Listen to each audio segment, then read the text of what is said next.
আসসালামু আলাইকুম ওয়া রাহমাতুল্লাহি ওয়া বারাকাতুহু।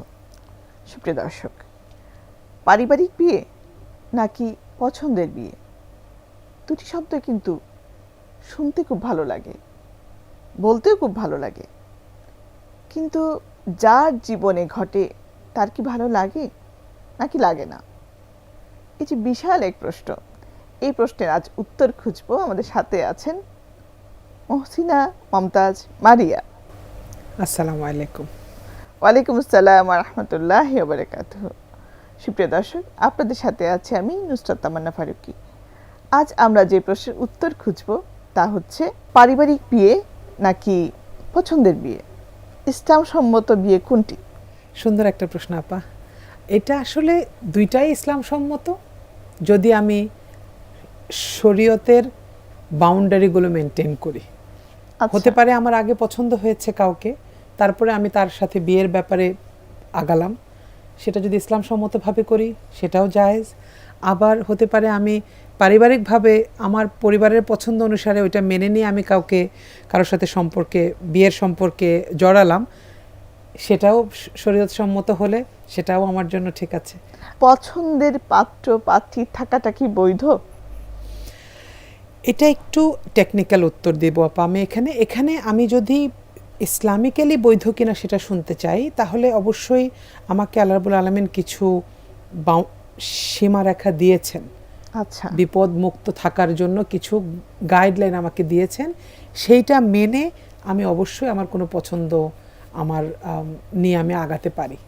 আমার একটা ছেলেকে পছন্দ হলো, অথবা আমার মেয়ের একটা ছেলেকে পছন্দ হলো, বা আমার বাচ্চার ছেলের একটা মেয়েকে পছন্দ হলো, তারপরে সে যদি শরীয়ত সম্মতভাবে তারা একাকী দেখা সাক্ষাৎ করা, তারা একাকী একটা বিবাহ পূর্ব একটা সম্পর্কে জড়ানো, সেইখানে এগিয়ে যাওয়া, এটা যদি সে না করে, সে যদি শরীয়ত সম্মতভাবে তাদের নিজেদের পছন্দটাকে আল্লাহকে সাক্ষী রেখে পরিবারকে জানায় এবং তাদের পছন্দের ব্যাপারে পরিবারকে এখানে বাকি কাজগুলো করতে দেয়, সে অন্যান্য খোঁজ খবর নেয় এবং পারিবারিকভাবে সে আগায়, যেখানে এমনভাবে সে আগায় যেখানে তাকে দিয়ে কোনো রকম অনইসলামিক কাজ হওয়ার কোনো রিস্ক নাই, তাহলে আমি মনে করি এই পছন্দটা অন্যায় না। কিন্তু আমার একজনকে পছন্দ হয়েছে এবং সেখানে আমি তথাকথিতভাবে আমি ওয়েস্টার্ন প্যাটার্নে আমি এগিয়ে গেলাম, অনেক দূর সম্পর্কের দিকে এগিয়ে গেলাম, দেখা সাক্ষাৎ করছি, একসাথে মেলামেশা করছি, চলাফেরা করছি, সরই সীমারেখা নষ্ট করছি, যেখানে আল্লাহ রাব্বুল আলামিন স্পষ্ট বলেছেন সূরা বনী ইসরাঈলে যে তোমরা জিনার নিকটেও যেও না, তাই না? তার মানে আমি এই ধরনের এমন কিছুই করব না যেখানে আমি আমার স্বাভাবিক চাহিদাকে, স্বাভাবিক আবেগকে হয়তো বা সবসময় নিয়ন্ত্রণে রাখতে বা আল্লাহর উপর ভরসা করে আমার আয়ত্তে রাখতে পারবো না, এমন কোনো রিস্কি কাজে যদি আমি জড়িয়ে যাচ্ছি, তাহলে সেটা অবৈধ হয়ে যাবে। সেক্ষেত্রে তাহলে অভিভাবকের ভূমিকাটা কেমন হওয়া উচিত? যদি অভিভাবকের ভূমিকার কথা আসে, এখানে অভিভাবকের ভূমিকা একেবারে এই বাচ্চাটার জন্মের পর থেকেই আসলে শুরু হয়, তাই না? আমি যদি আমার সন্তানকে এমনভাবে বড় করি, তাকে এই বুঝগুলো শরীয়তের ব্যাপারে, আল্লাহ রাব্বুল আলামিনের বেঁধে দেওয়া নিয়ম কানুনগুলোর ব্যাপারে তাকে বুঝগুলো দেই যে তুমি একটা নৈতিক পরিশুদ্ধতার সাথে কম্প্রোমাইজ করে একটা অনৈতিক সম্পর্কে কেন যেতে পারবে না, এর ব্যক্তিগত, সামাজিক, শারীরিক কি কি ক্ষতি হয়, এগুলো যদি আমি সুন্দরভাবে আমার বাচ্চাকে বোঝাতে পারি, সেটা আমার 1 নাম্বার কাজ, তাকে এটা বোঝানো। কারণ হঠাৎ করে যখন আমার বাচ্চা বা আমি নিজে একটা অনৈতিক সম্পর্কে জড়িয়ে যাচ্ছি, তখন কিন্তু আমার হিতাহিত জ্ঞানটা ওইভাবে কাজ করে না, যদি আমার ব্যাকগ্রাউন্ড নলেজ ভেতরে না থাকে। তো সেই জন্য বাবা মায়ের কাজটা শুরু হয় আসলে ছোটোবেলা থেকে, সেইভাবে বাচ্চাটাকে গ্রুম করা যে আমরা কতখানি পর্যন্ত যেতে পারবো, আমাদের সীমাটা কতখানি, এবং এটার ভেতরে যে আল্লাহ রাব্বুল আলামিন সৌন্দর্য রেখেছেন সেটা ওদেরকে বোঝানো এবং তাদেরকে এইভাবে সাহস দেওয়া যে তোমার যদি কখনো কাউকে পছন্দ হয়, যেটা একেবারেই প্রাকৃতিক একটা জিনিস, তাই না?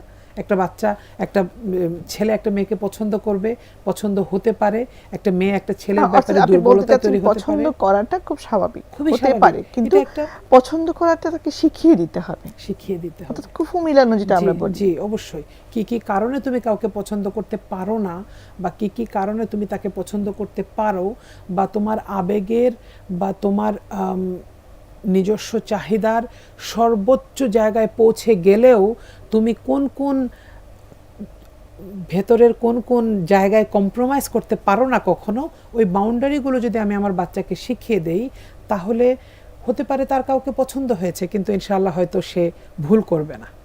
আবার হতে পারে আমি হয়তো পছন্দ করে তাকে একটা সম্বন্ধতে রাজি করাতে চাইছি, সে সেটাকে নিজের জন্য মঙ্গল মনে করে হয়তো সে আমাকে মেনে নেবে ইনশাআল্লাহ। অর্থাৎ আপনি বলছেন যে এই যে পছন্দের সিস্টেমটা মা বাবাকে আগে শিখিয়ে দিতে হবে। অবশ্যই। এখন একজন মা বাবা হিসেবে যখন আমি শিখালাম, তা আমার পছন্দনীয়ভাবে আমার সন্তান যদি সেটি করতে না পারে, তখন একজন মা আসলে কী ধরনের ভূমিকা পালন করতে পারে? অর্থাৎ বাচ্চাকে আমি যা পরিচয় করিয়েছিলাম সেই পরিচয়টি তার হয়তো কাজে লাগলো না, যেই আচরণের প্রতি আমি অভ্যস্ত করেছিলাম সেই আচরণে সে হয়তো অভ্যস্ত হলো না। কোনোভাবে যদি অভিভাবক যদি সিচুয়েশনটা এমন হয়, সিস্টেম পড়ে যায়, তখন অভিভাবক কী করতে পারে? এটা আসলে একটা কঠিন অবস্থা বাবা মায়ের জন্য, কারণ এদিক থেকে আমরা আবার জানি যে ইসলাম জবরদস্তি করে বিয়ে দেওয়াটা পছন্দ করে না, এটার ব্যাপারে নিষেধ করা হয়েছে। সুতরাং তখন আসলে অর্থাৎ আমাদের আমাদের ইসলাম কিন্তু অনেক সুন্দর। অনেক সুন্দর একটা এই একটা জায়গায় আপনি যখন কথাটা বললেন, কিন্তু আমার হার্ট পর্যন্ত কেঁপে উঠলো যে আল্লাহ তাআলা জবরদস্তি পছন্দ করেন না। জবরদস্তি করে করা পছন্দ করা। প্রাপ্তবয়স্কদেরকে আল্লাহ রাসূল বলেছেন অনুমতি নিতে হবে, বিধবাদেরকে যদি আবার বিয়ে দিতে চাই আমরা অনুমতি নিতে হবে। অথচ আমরা সুতরাং এই একটি ভুল ধারণার উপর কেন্দ্র করে পরিবারে আমাদের সমাজে অনেক ঘটনা ঘটে অনেক যাচ্ছে, রকমের ঘটনা আমরা ঘটছে। জানি না এটা ইসলামে নেই। জি এক্স্যাক্টলি। এবং এই জন্য আসলে ওই যে কথাটা বলেছি না আপা, ওইটাই জরুরি এখানে, যে ছোটবেলা থেকে বাচ্চাকে ওইটার জন্য প্রস্তুত করা এবং অনেক বেশি করে আল্লাহর কাছে চাওয়া যে আল্লাহ আমার সন্তান দিয়ে আমাকে এই ধরনের কোনো পরীক্ষায় ফেলেন না যেটা আমি বরদাস্ত করতে পারবো না। এরপরেও যদি আল্লাহর ফয়সালা থাকে এটা যে আমি আমার বাচ্চাকে অনৈতিক কোনো সম্পর্কে জড়ানো থেকে আটকাতে পারছি না, ভুল কোনো সম্পর্কে আগানো থেকে আটকাতে পারছি না, সর্বোচ্চ বুঝিয়েছি, সর্বোচ্চভাবে তার জন্য দোয়া করে যাচ্ছি, এরপর আসলে একটা সময় পরে বাবা মায়ের একটু হাল ছাড়তে হয় না, যে বাচ্চাটা হয়তো তার জন্য হয়তো কোনো মঙ্গল আছে, আল্লাহর কাছে সর্বাত্মকভাবে দোয়া করা। আবার কখনো কখনো এরকমও আমাদের সমাজে দেখা যায় যে আমি যেহেতু আমার বাচ্চা একটা অন্যায় কাজ করেছে বা আমার পছন্দের বাইরে গিয়ে সে নিজে নিজে নিজের জীবনের ব্যাপারে ফয়সালা নিয়েছে, এরপরে কখনো আমি আর তার সাথে থাকি না, এটাও যেন না হয়, তাই না? আমি যদি ছেড়ে যাওয়া, একদম ছেড়ে দেওয়া, একদম তার সাথে সম্পর্ক ছিন্ন করে ফেলা, এটা না করে আমি বোঝাতে থাকবো। একবার যখন বিয়ে হয়ে যাবে তখন তো তাদের সম্পর্কটা বৈধ হয়ে গিয়েছে, তখন আমি সহ আমার সন্তান সহ তা আল্লাহর কাছে এটাই চাইতে থাকবো যে আল্লাহ ওরা আগে যে ভুলগুলো করেছে আপনি মাফ করে দেন, এবার ওদের জীবনটা সুন্দর করার জন্য আমার যা যা করার দরকার, আল্লাহর কাছে যা যা চাওয়ার দরকার, সেভাবে আমরা চাইতে থাকবো। আচ্ছা, এই যে পছন্দের ব্যাপারটা বললেন, সেক্ষেত্রে যখন পছন্দ হয়ে গেল বা করতে যাচ্ছে, ঠিক আলাপ চাইতে কতটুকু পর্যন্ত বৈধ, মানে কিভাবে করে করবে? আমার সন্তান হয়তো চাচ্ছে সে বিয়ে করতে যাবে, কিন্তু সে আলাপ চাইতা বৈধভাবে কিও শুরু করবে? পুরোটাই বৈধ। বিয়ের আগে পাত্র পাত্রীকে দেখার ব্যাপারে, পাত্রী পাত্রকে দেখার ব্যাপারে ইসলাম চমৎকারভাবে তাকে পুরোপুরি অ্যালাউয়েন্স দিয়েছে। অর্থাৎ এই আলাপচারিতা পুরোপুরিভাবে করা যাবে, সুন্দরভাবে সরই পরিবেশে সৌন্দর্য বজায় রেখে আমি পরিপূর্ণভাবে সেই পাত্রটাকে বা পাত্রীটাকে দেখে নিতে পারবো যাকে আমি বিয়ে করতে চাচ্ছি। অবশ্যই বৈধ উপায়, অবশ্যই বৈধ উপায়। আমি সুন্দরভাবে তার মর্যাদা নষ্ট না করে আমার নিজের যেন তাকওয়া ঠিক থাকে, সেইভাবে একটা সুন্দর পরিবেশে পুরোপুরিভাবে আমি তার সাথে কথা বলতে পারবো, তার সাথে দেখা করতে পারবো। আমি এই ব্যাপারে সিদ্ধান্ত নেওয়ার আগে এটা আমি এবং আমার পরিবার সবাই মিলেই করা যাবে। ব্যাপারটা একদমই এরকম না যে ইসলাম দেখতেও মানা করে দিয়েছে, এটা না, বরং এই ব্যাপারে আমাদেরকে সুন্দর একটা ছাড় দেওয়া। আপনার কি মনে হয় না আমাদের সমাজে ইসলামকে নিয়ে অনেক বেশি ভুল বোঝানো হয়? এই যে মাত্র বললেন যে পরিপূর্ণভাবে বৈধ, বিয়ের উদ্দেশ্যে কথা বলা সম্পূর্ণ এবং দেখা আলাপ চাইতে চালিয়ে যাওয়া, তাহলে একজন সঙ্গে একজন জানলো। এই লিমিটটা কতদিন, মানে আমি বলতে চাচ্ছি কেউ কারোর সম্পর্কে জানার জন্য কতটুকু সময় নিতে পারে বিয়ের পূর্বে? এখন এখানে আপা আমার কাছে যেটা মনে হয় সময় নেওয়ার বিষয়টা তো এখানে একটা ছাড় দেওয়া হয়েছে যে আমি যতক্ষণ পর্যন্ত যাচাই করে স্যাটিসফাইড না হচ্ছে আমি দেখব, কথা বলবো। কিন্তু আবার এটাও মনে রাখতে হবে যে আমি যেন এমন পর্যায়ে চলে না যাই যেখানে ইসলাম আমাকে আর অ্যালাউ করছে না।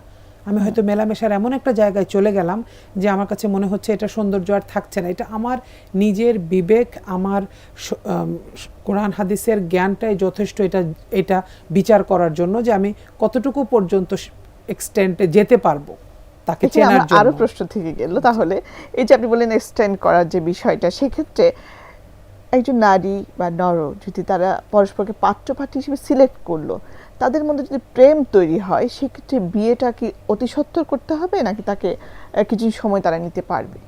অনেক বড় প্রশ্ন কিন্তু চলে আসে। জি জি, বিয়ের ব্যাপারে আপা আমাদের যেটা গাইডলাইন আছে, বিয়েকে সহজ করতে হবে এবং প্রাপ্তবয়স্ক হলে, সামর্থ্যবান হলে তাড়াতাড়ি বিয়ে করে ফেলতে হবে। এখন এই দুইটা প্রিন্সিপালকে মাথায় রেখে আমি যদি চিন্তা করি যে হ্যাঁ আমার পছন্দ হচ্ছে তাকে, তাহলে তো আর কোনো বাধা নাই, পছন্দটাই তো বাধা। আচ্ছা, তাই না?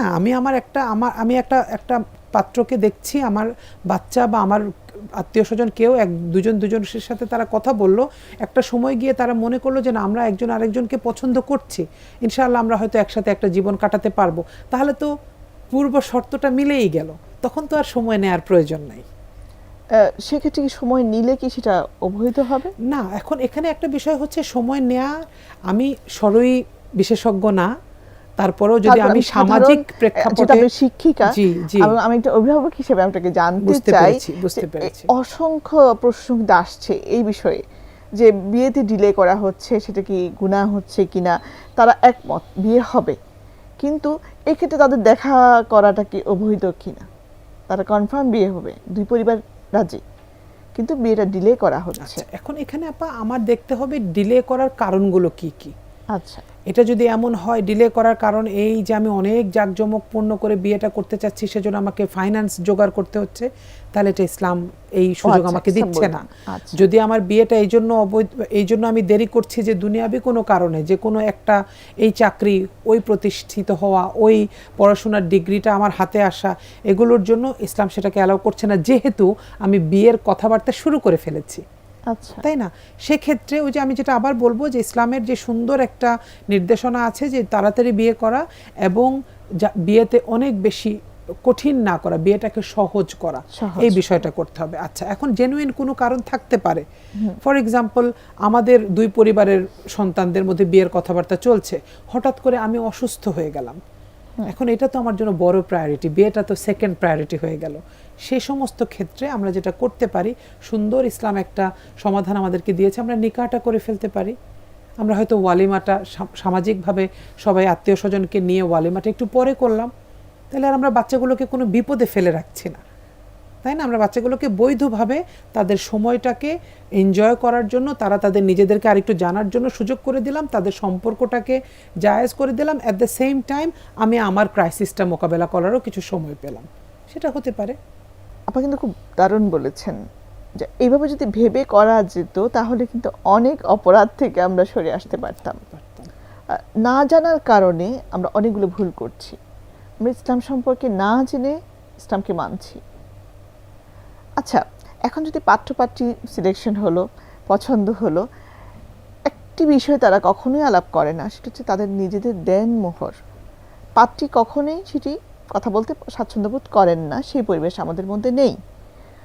আপনি শিক্ষিকা হিসেবে আমি জানতে চাই, আপনার ছাত্রীকে কি এই শিক্ষা দিবেন যে তুমি কিভাবে করে তোমার দেনমোহর কথা বলবে?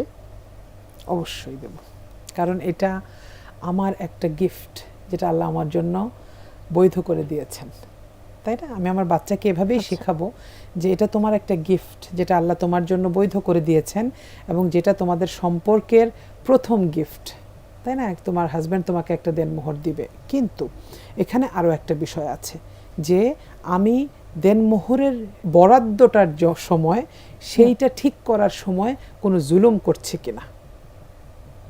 দুই পরিবারের উপরে জুলুম করতে পারে দেনমোহর ঠিক করার সময়।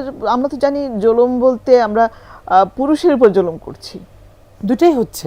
আমি দুটোই এমনও হচ্ছে যে আমি আমার ছেলেকে যখন বড় করছি তাকে এমনভাবে শেখাচ্ছি যে তুমি তুমি তোমার ওয়াইফকে দেনমোহর দিতে বাধ্য না, তোমার ওয়াইফ তোমাকে সামহাও এটা আমরা ম্যানেজ করব, সে তোমাকে মাফ করে দিবে, বা এটা এত জরুরি না, বিয়ের সময় একটা কথাবার্তা হবে, পরবর্তীতে এটা তোমার দেওয়া জরুরি না। আমি এরকম অনেক পরিবার দেখেছি যারা বিশাল একটা অ্যামাউন্ট ধরেছে দেনমোহর হিসাবে, কিন্তু পরবর্তী জীবনে একটি শব্দ হাজব্যান্ড ওয়াইফকে বলেনি যে আমি তোমার এই পয়সাটা, তোমার এই প্রাপ্যটা, যেটা আল্লাহ রাব্বুল আলামিন সূরা নিসায় বলেছেন সন্তুষ্টি চিত্তে তোমার স্ত্রীকে, নারীদেরকে তোমরা এটা দিয়ে দাও, সেটা তোমাকে আমি কবে দেব বা কিভাবে দেব, কোনো টেনশন নাই। এটাও একটা জুলুম। আবার অন দ্য আদার হ্যান্ড মাঝে মধ্যে কিছু কিছু পরিবার, কিছু কিছু মজলিসে যখন বিয়ের কথাবার্তা হয়, সেখানে আমি এটা নিজেও দেখেছি, মেয়েদের পরিবার থেকে একটা প্রেশার দেওয়া হয় অ্যামাউন্টটা বেশি ধরার জন্য, যাতে সামাজিকভাবে আমাদের মর্যাদাটা ঠিক থাকে। হ্যাঁ, যেটা হয়তো ছেলেটার জন্য একটা জুলুম, তাই না? তো এই জন্য আল্লাহ রাব্বুল আলামিন যেহেতু বিয়ের সহজ করার ব্যাপারে প্রচণ্ড পরিমাণে আমাদেরকে এনকারেজ করা হয়েছে, এবং আমরা রাসূলের জীবনেও দেখেছি যে দেনমোহরের ব্যাপারে কতটা সচেতন ছিলেন রাসূল সাল্লাল্লাহু আলাইহি ওয়াসাল্লাম এবং পরবর্তীতে তাদের সাহাবীরা, সেক্ষেত্রে এই ধরনের কোনো জুলুম করে দেনমোহর ঠিক করা যাবে না। এটা পুরোপুরিভাবেই একটা সম্মানের বিনিময়, তাই না? সুতরাং আমাদের দুই পরিবারের সম্মানের কথা চিন্তা করে এটা শুধু আমরা নিজেরা বসে ঠিক করব। বাবারা যদি সত্যি এমন ভাবে আসলে তার কন্যাকে বড় করতে পারে, একদম। এবং আমাদের যারা পুত্র আছে যাদের, মায়েরা যদি একবার ভাবে যে ছেলেকে শিখায় কিভাবে দেনমোহর আদায় করতে হয়, রাইট, রাইট, দিয়ে দিতে হয়। জি। অর্থাৎ যে আমরা অনেক কিছুর জন্য টাকা জমাই, অনেক কিছুর জন্য আমরা টাকা জমাই, কখনো আমি শুনিনি স্ত্রীর দেনমোহরের জন্য ছেলের টাকা মায়েরা জমানো হচ্ছে। একদম সুন্দর আমি একটা কথা এটা বলেছেন শুনি, আপনি, কখনোই এটা আমরা শুনি। করতে পারি। কেন আমরা বিয়ের আগে থেকে প্রস্তুতির ক্ষেত্রে এই এই প্রস্তুতি আমরা প্রস্তুতিটা নেই নেব না? না। আচ্ছা তাহলে আমরা তো জানলাম যে খরচের ক্ষেত্রে দেনমোহর একটি বড় খরচ, যেটা প্রস্তুতি আমরা নেই না, কিন্তু তার পাশাপাশি আমরা খরচ এত লাগাম ছাড়া করি বিয়েতে, যেটার জন্য অনেক কিছু অনেক ক্ষেত্রে কিন্তু ইসলামের বাইরে চলে যাচ্ছে। আপনার কাছে কি মনে হয় যে লাগামটা কিভাবে টানা যায়? ওইটাই, আমি যদি আসলে আমার সন্তানের বিয়ে যখন দিচ্ছি বা আমি আমার ছেলেকে যখন বিয়ে করাচ্ছি, তখন আমি কি জন্য এটা করাচ্ছি এটা মনে রাখাটা জরুরি। আমি আমার বাচ্চাটার সুন্দর একটা জীবন তৈরি করে দিচ্ছি।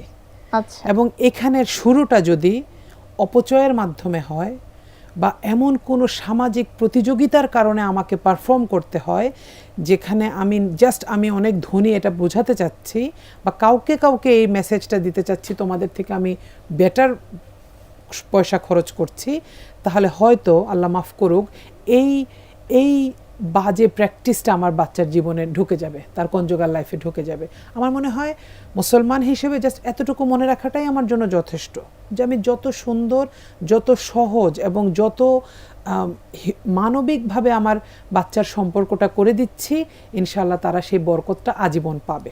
ইনশাআল্লাহ।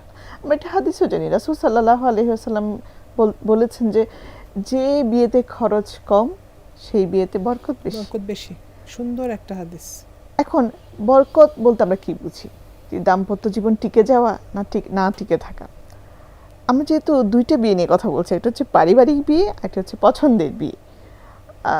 এই যে টিকে যাওয়ার বিষয়টা যখন আসলো, একটা প্রশ্ন তো আসতেই পারে আপা, সেটা হচ্ছে দুইটা লড়াইয়ের মধ্যে কি আপনার কাছে কি মনে হয় যে পারিবারিক বিয়েটা একটু জিতে যায় বেশি, পছন্দের বিয়ে মনে হয় খুব তাড়াতাড়ি একটু ছাড়াছাড়ি হয়ে যাচ্ছে বলে আশেপাশে চোখের সামনে পড়ে? আপনার কাছে কি মনে হয়? এখানে আমি আপা বলবো সেটা হচ্ছে যে বিয়ে কোনটা টিকবে কোনটা টিকবে না, সেটার সর্বপ্রথম সিদ্ধান্ত হয় আসমানে। যদি আসমানি সিদ্ধান্ত এটা হয় যে আমি আমার সম্পর্কটা ধরে রাখতে পারবো না, যে কোনো কারণে হোক, হয়তো দুনিয়াতে আমি সেটা টের পাবো না, আখিরাতে হয়তো আমার জন্য আল্লাহ এটার জন্য কোনো মঙ্গল রেখেছেন বা দিবেন আমাকে ইনশাআল্লাহ, তাহলে তো টিকবে না ওইটা। এখন প্রশ্ন হচ্ছে তাহলে আসমানি বারাকার জন্য আমি কি করতে পারি? যেহেতু আমি ভাবছিলাম এটা কি পছন্দের বিয়ে ছিল, হ্যাঁ, নাকি পছন্দের বিয়ে বলতে আমি হয়তো একক পছন্দ নিজের করেছি, আমার পছন্দ পরিবারকে করে। আমি পরে জানিয়েছি, হ্যাঁ, আবার পারিবারিক বিয়ে বলছে মা বাবা আগে পছন্দ করেছে, সেটাকে আমরা আজকের জন্য আমরা সেভাবে সংজ্ঞা দিয়েছি। সেভাবে সংজ্ঞা দিয়েছি। এখন এক্ষেত্রে আমি আপা বলবো যে পছন্দের বিয়ে নিজস্বভাবে পছন্দ করে করি বা পরিবার করুক, এখানে যদি আমি আল্লাহ অপছন্দ করেন, আল্লাহ অসন্তুষ্ট হন এমন কিছু না করি, তাহলে আমি এভাবে বলতে পারবো না যে কেন কোনটা বেশি টিকে। এখানে বরং আমি এটা এইভাবে বলতে চাই যে একটা মানুষ বা একটা ছেলে একটা মেয়ে যখন একটা বন্ধনে আসে, বৈধভাবে তারা হাজব্যান্ড ওয়াইফ হয়, সেখানে আল্লাহ পছন্দ করেন এমন সবগুলো কাজ করেও বাবা মা খুব সুন্দরভাবে পারিবারিকভাবে বিয়ে দিয়েও সে সংসারটা না টিকতে পারে। সেজন্য আমার কাছে মনে হয় আল্লাহর ইচ্ছা, আল্লাহর হুকুম এটা হতে পারে। সুতরাং এই জন্য আমার কাছে এটা মনে হয় যে দুনিয়ায় আমার কোনো কাজ দিয়ে আমি আমার আলটিমেট আমার সাথে কি হবে এটা আমি না বলাটাই ভালো। কারণ আমরা জানি একজন মুশরিক মহিলা, তিনি পরিপূর্ণভাবে আল্লাহকে অবিশ্বাস করতেন, শুধুমাত্র একটা প্রাণীকে পানি খাওয়ানোর জন্য আল্লাহ রাসূল বলেছিলেন সে জান্নাতে যাবে।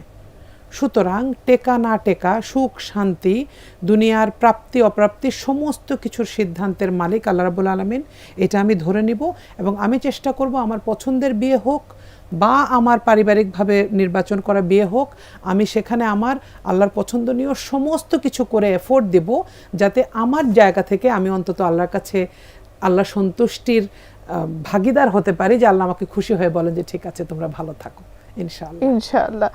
আমরা সবাই একেবারে শেষ প্রান্তে, কিন্তু শেষ বাক্যে আমি একটি কথা শুনতে চাই, সেটা হচ্ছে যেহেতু আমার সামনে আমি একটু শিক্ষিকাকে পেয়েছি, সেক্ষেত্রে আমি একটি পরামর্শ চাইব।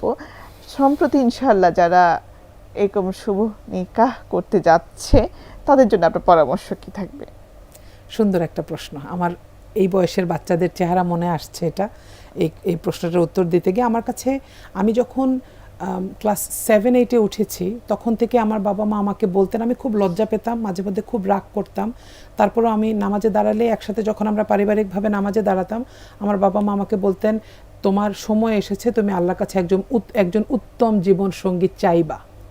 আচ্ছা, হ্যাঁ, তখন আমার খুব রাগ লাগতো, মাঝে মধ্যে লজ্জাও লাগতো, কিন্তু এখন আমি এসে বুঝি যে এটা আমার বাচ্চাকে শেখানো জরুরি, এবং যারা এখন বিয়ের চিন্তা করছে তাদের জন্য এটা একটা প্রচণ্ড সুন্দর কাজ, যেটা আল্লাহ পছন্দ করেন, যে আমি আল্লাহর কাছে চাইবো।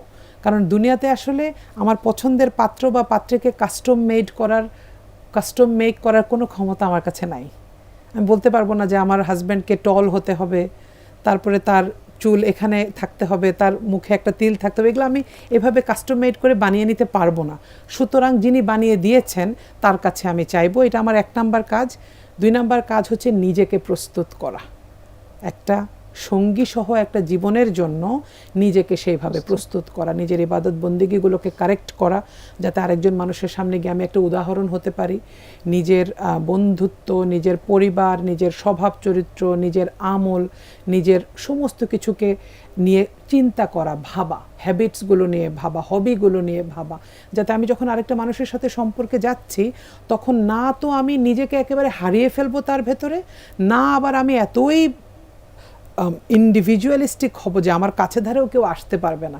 এই দুইটার মধ্যে একটা ব্যালেন্স করে একটা সুন্দর সঙ্গী হওয়ার জন্য নিজেকে প্রস্তুত করা। চমৎকার কথা। কিন্তু আমরা নিজেকে যতটুকু না চাকরি জীবনের জন্য তৈরি করি, তার চেয়ে কিন্তু এই বিষয়টা আমরা ভাবি না যে আমরা কনজুগাল লাইফে আমি পার্টনার হিসেবে কেমন মানুষ হচ্ছি, নিজেকে কেমনভাবে আমি তৈরি করছি। খুব চমৎকারভাবে কথা বললেন আপা, সময় দিয়েছেন, তাই ধন্যবাদ আপনাকে। আপনাকেও ধন্যবাদ। সুপ্রিয় দর্শক, আজকে যে বিষয়টি নিয়ে কথা বলেছি তা ছিল পারিবারিক বিয়ে নাকি পছন্দের বিয়ে, কোনটি বেশি ভালো। আসলে আপনার ভাগ্যে কি আছে তা আল্লাহই ভালো জানেন। আমরা যারা পারিবারিক পছন্দে বিয়ে করেছি তারা কি ভালো নেই? আছি আলহামদুলিল্লাহ। আর যারা পছন্দের বিয়ে করেছে তারাও কি ভালো নেই?